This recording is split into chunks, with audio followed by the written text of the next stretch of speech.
Et tout de suite, l'invité de RTL Matin. Thomas, vous recevez aujourd'hui Manuel Bompard, le coordinateur de la France Insoumise, député également des Bouches-du-Rhône. Bonjour et bienvenue sur RTL, Manuel Bonjour. Bompard. Et si vous étiez lui? Qui, lui? François Bayrou. Qu'est-ce que vous feriez à sa place? Sur quel sujet? Parce qu'il y a beaucoup de sujets. D'abord, sur les retraites, sur la question des retraites, je ferai une chose simple qui devrait être, à mon avis, un peu la base en démocratie. C'est je laisserai voter les députés. Ouais. Il y a eu, il y a 2 ans, une mobilisation très puissante contre l'abrogation, contre la retraite à 64 ans, pardon. Depuis, il y a un avis très largement majoritaire dans la population en faveur de l'abrogation de cette réforme. Et aujourd'hui, il y a une majorité de députés à l'Assemblée nationale. On en a fait la démonstration il y a une dizaine de jours où il y a eu un vote symbolique, c'était un vote sur une résolution. Il y a une majorité des députés à l'Assemblée nationale pour abroger cette réforme. Mais là, il y a un processus quand même avec le conclave qui se poursuit. C'est une bonne chose d'aller au bout de ça ou pas? Non, mais le conclave, depuis le début, est un processus mort-né. Quand vous mettez autour de la table des organisations qui ont des points de vue différents sur un sujet et que vous leur dites de toute façon il n'y aura accord que si à la fin tout le monde est favorable sur la même position, vous savez très bien que ça ne peut pas aboutir. En tout cas, du point de vue de la question centrale, qui est la question de l'âge de départ à la retraite, ça ne peut pas aboutir sur un accord.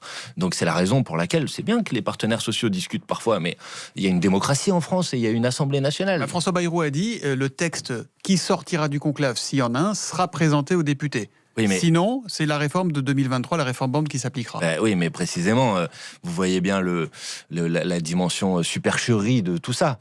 C'est que, y compris s'il y a un accord entre partenaires sociaux, tout le monde a compris qu'il ne sera pas sur la question de l'âge. Et aujourd'hui, il faut quand même le dire pour les gens qui nous écoutent, pour qu'ils le comprennent, en vertu des règles sur la recevabilité financière des amendements à l'Assemblée nationale, s'il doit y avoir un texte de loi, par exemple, sur la pénibilité qui vient à l'Assemblée nationale, nous n'aurons même pas la possibilité, nous, en tant que députés, de faire un amendement pour amener l'âge de départ à la retraite à 62 ans. Cet amendement sera jugé irrecevable.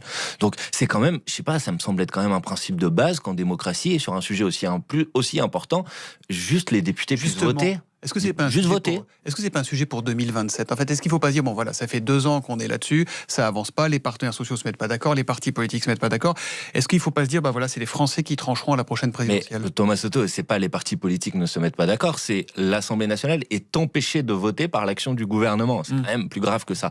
Pour le reste, bien sûr que ça sera un sujet de la présidentielle, mais jusqu'à la présidentielle, cette réforme, elle rentre en vigueur. Et donc, vous avez des centaines de milliers de salariés qui en subissent les conséquences au quotidien, c'est-à-dire des gens qui arrivent aujourd'hui à 62 ans, qui avant pouvaient partir à la retraite et qui maintenant sont obligés de travailler pendant 1 an, 2 ans de plus, avec des gens qui sont parfois dans des situations de grande fatigue, de maladies professionnelles et qui sont obligés, et la vérité c'est que cette réforme, elle n'a pas produit les résultats escomptés, qu'elle n'a pas produit le retour massif à l'emploi entre 62 et 64 ans, parce que, y compris dans un moment où le chômage... cela dit. D'accord, mais au moment où le chômage repart à la hausse, je pense que tout le monde peut comprendre que l'idée d'aller pousser les gens quand ils ont 62 ou 63 ans à aller travailler encore, c'est une idée qui est complètement absurde. Du coup, vous avez le doigt sur le bouton, une fois de plus?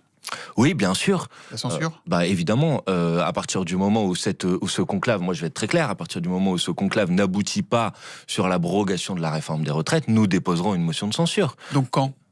Et le conclave, je crois qu'il y a une nouvelle réunion, lundi. Dorénavant lundi. Donc on va aller jusqu'à lundi. La semaine prochaine, du coup. Si lundi soir ces travaux se terminent sans accord ou avec un accord qui ne contient pas l'abrogation de la réforme. On sait déjà que ça ne sera pas. On déposera une motion. Donc il y aura assurément une motion de censure déposée par LFI la semaine prochaine. Oui, bien sûr. Ouais. Vous en avez parlé avec vos amis du PS, avec qui les relations, on le sait, sont compliquées. Ils vont vous suivre là-dessus ou pas? C'est à eux qu'il faut poser la question. Mais nous, évidemment, à partir du moment où on dépose une motion de censure, comme on l'a toujours fait, on proposera à toutes celles et ceux à gauche qui veulent la déposer avec nous de la déposer ensemble. Vous savez, on a déjà déposé 6 motions de censure contre le gouvernement de François Bayrou. Pour l'instant, le Parti Socialiste n'en a voté aucune. Donc s'il change d'avis, j'en serai le premier heureux, le plus ravi. Les relations restent ultra tendues entre votre boss, Jean-Luc Mélenchon, et le député Jérôme Guedj, qui l'a traité de salopard antisémite. Vous aviez exigé des excuses de Guedj, qui a retiré le mot salopard en précisant que c'était une forme de pléonasme de dire salopard antisémite. Est-ce que l'affaire est close pour vous? Non. Enfin, ça s'appelle pas des excuses. Et par ailleurs, les excuses, moi, je les ai pas demandées à Jérôme Guedj, je les ai demandées à Olivier Faure. Parce qu'Olivier Faure est le premier secrétaire du Parti Socialiste et que ses propos insultants, de calomnie, qui sont juste inacceptables. En fait, ils ont été tenus à la tribune du congrès du Parti Socialiste. On parle pas d'un propos comme ça qui aurait été tenu je sais pas où.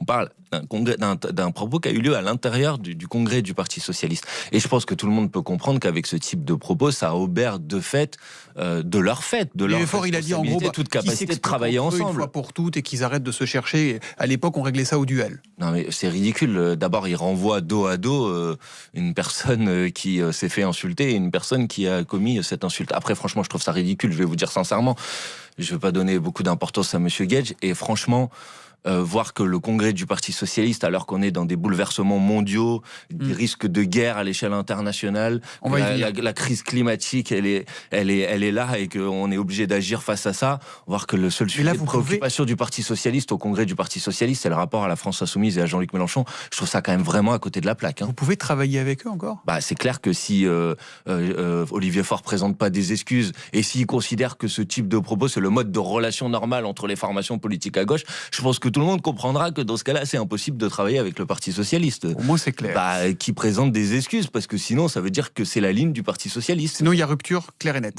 C'est clair. La guerre se poursuit, vous l'évoquiez, entre Israël et l'Iran. Quand le chancelier allemand Friedrich Merz dit « Israël fait le sale boulot pour nous tous en Iran », alors c'est certes pas très politiquement correct, mais est-ce que c'est complètement faux ? C'est juste irresponsable. On est dans un moment qui est un moment extrêmement dangereux.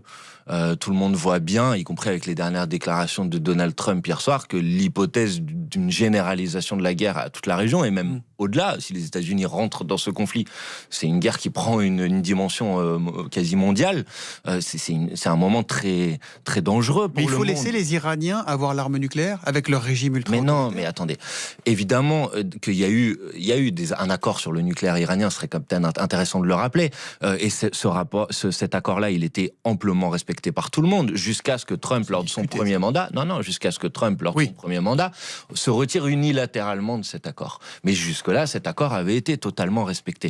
Donc, bien sûr, moi, je suis pour la non-prolifération nucléaire. Je suis pas pour qu'il y ait d'autres puissances qui acquièrent mais si le danger est imminent, ce qu'affirme mais il n'est pas imminent. Il n'est pas imminent. Vous avez même des notes de la CIA, des renseignements américains, qui disent que s'il y a effectivement un enrichissement qui s'est poursuivi, un enrichissement de l'uranium qui s'est poursuivi, le processus de militarisation qui prend plusieurs années n'a pas été engagé. Je vais vous dire le fond de ma pensée. Le nucléaire iranien est un prétexte, au même titre que les armes de destruction chimique étaient un prétexte au moment de la guerre en Irak. Vous mettez un signe égal entre la guerre de 2003 de Bush et ce que fait... Je n'ai pas un signe égal parce qu'on n'en est pas là pour l'instant, mais je pense qu'on est exactement dans la même situation. C'est un prétexte, et c'est un prétexte extrêmement dangereux. Mais entre Israël et le régime des mollahs qui persécutent son peuple en Iran, et particulièrement les femmes, qui s'étaient réjouis des attentats du 7 octobre, vous mettez un signe égal ? Vous choisissez pas ? Non, je ne mets pas de signe égal, monsieur, mais je pense qu'on ne déclare pas la guerre à tous les régimes contre lesquels on est et auxquels on est opposé. Parce que sinon, vous savez, on va passer notre temps à faire la guerre.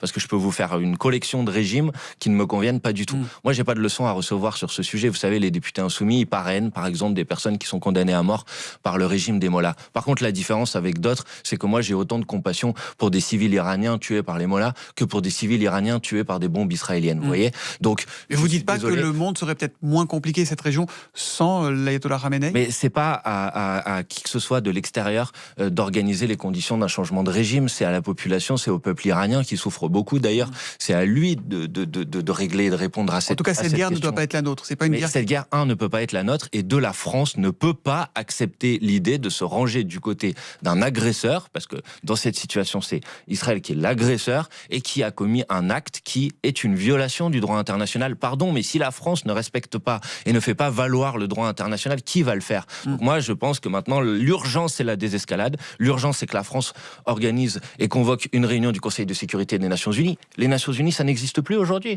Donc il faut qu'il y ait une réunion du Conseil de sécurité des Nations Unies, qu'on crée les conditions d'un retour de la paix le plus rapidement possible. Et alors, on pourra régler, y compris la question du nucléaire iranien, par un nouvel accord. Manuel Bompard, j'ai une dernière question. Laurent Wauquiez va demander aujourd'hui la création d'une commission d'enquête sur les liens supposés entre des responsables politiques et des réseaux soutenant l'action terroriste ou propageant l'idéologie islamiste. Pour le dire plus simplement, entre les réseaux islamistes et certains partis politiques. Et il vous vise, vous, spécifiquement, la France Insoumise. Qu'est-ce que vous lui répondez ? Qui devrait plutôt se regarder lui-même, faire le ménage dans sa propre formation politique. Dois-je vous rappeler que M. Wauquiez a soutenu M. Sarkozy, dont les liens avec la Libye de Kadhafi, par exemple, sont désormais est avérée, y compris par la justice.